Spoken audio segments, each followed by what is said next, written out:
Hey everybody, hope you're still doing well. So this is the second and final part of arithmetic sequence. We're going to talk about the sum of arithmetic sequence. What does that mean? Well, we're going to add up so many terms in an arithmetic sequence.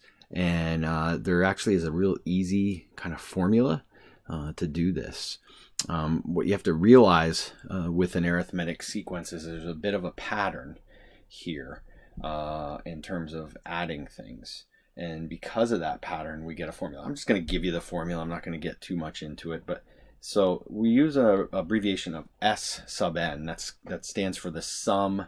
This stands for the sum of n terms. Okay, so how many terms are we summing up of an arithmetic sequence? Okay, so that's what S sub n stands for. And the formula looks like this. It's n over 2. Where n is the number of terms, okay? And then in parentheses, you're going to have a sub 1 plus a sub n, okay? Basically, it's the first term and the last term.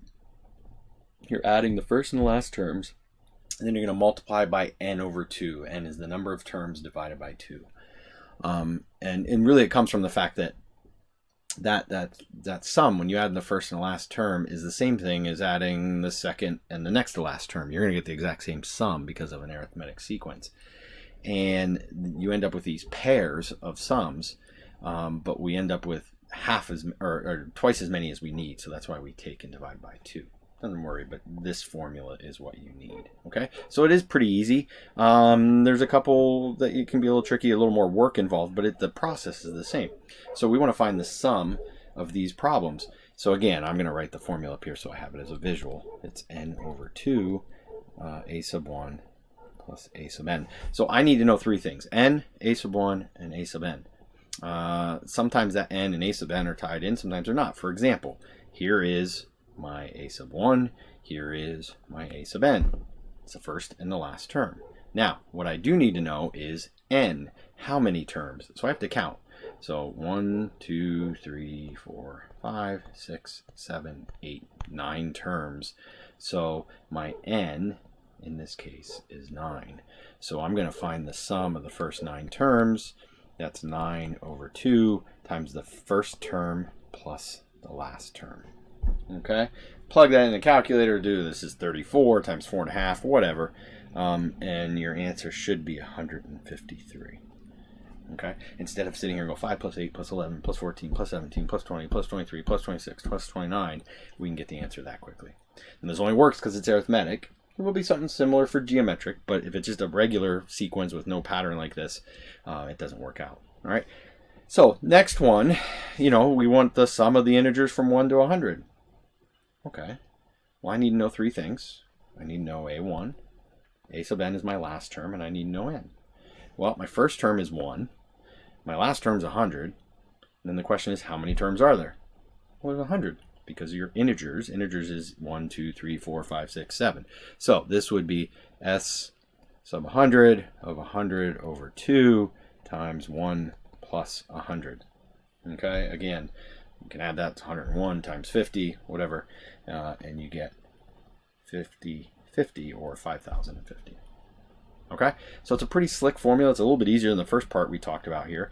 The only question that gets a little tricky, in the next couple things here that I'm going to do, maybe it is, but this one is a little tricky. It says find the 15th partial sum. Well, 15th partial sum means I want to find s sub 15. So I know my n, that's 15 over 2.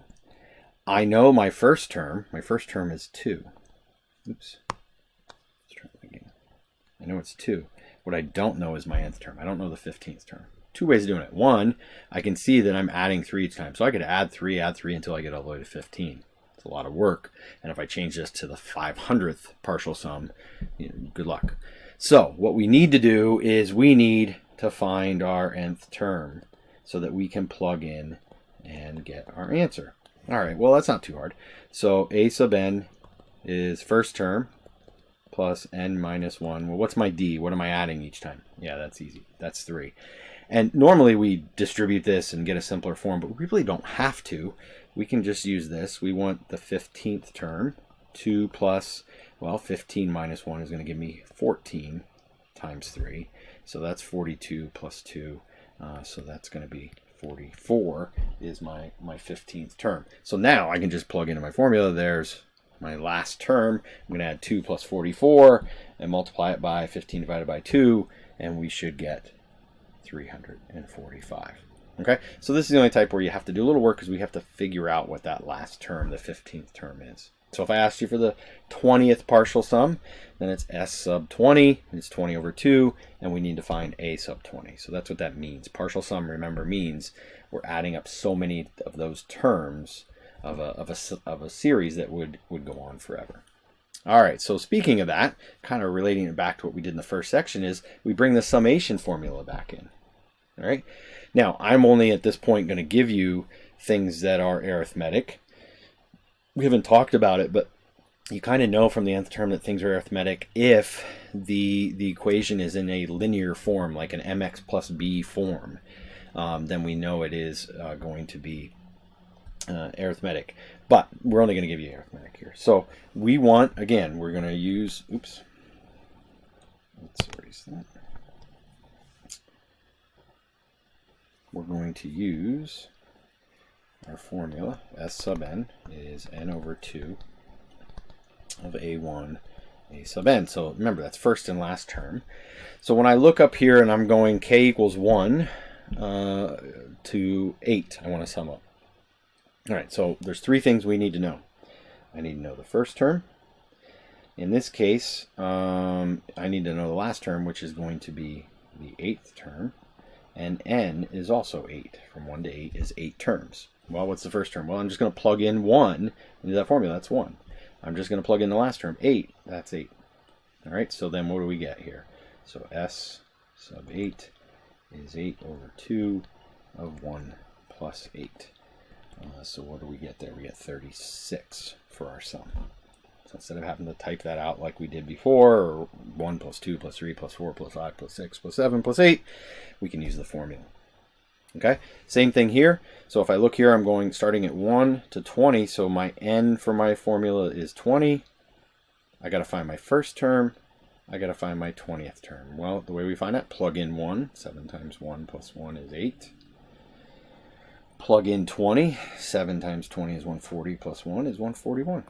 Right, so you just plug in basically the bottom and the top is all you need. Unlike when you had to do this before, you'd had to plug in 2, 3, 4, 5, 6, 7, 8. We also talked about that we could simplify this a little bit, but this is easier. All right, so what do we get here? So we're going to have S sub 20 is going to be 20 over 2 times 8 plus 141. And it's 149 times 10, so we do get 1,490. Okay? All right, let's try another one. Why don't you guys pause this maybe and do this one. Okay, so what's my n? How many terms do I have? 200. I'm going to need my first term, and I'm going to need my 200th term. Well, the first term, plug in 1 minus 2 is negative 1. 200 minus 2 is 198. And then we use our formula. So S 200, that's 200 over 2, negative 1 plus 198. So again, that would be 197 times 100. So 19700, 19,700. Okay. Now, it will actually work if we don't even start with 1. We could start with 5 down here at the bottom, or 0. Okay, now we have to think a little bit here though.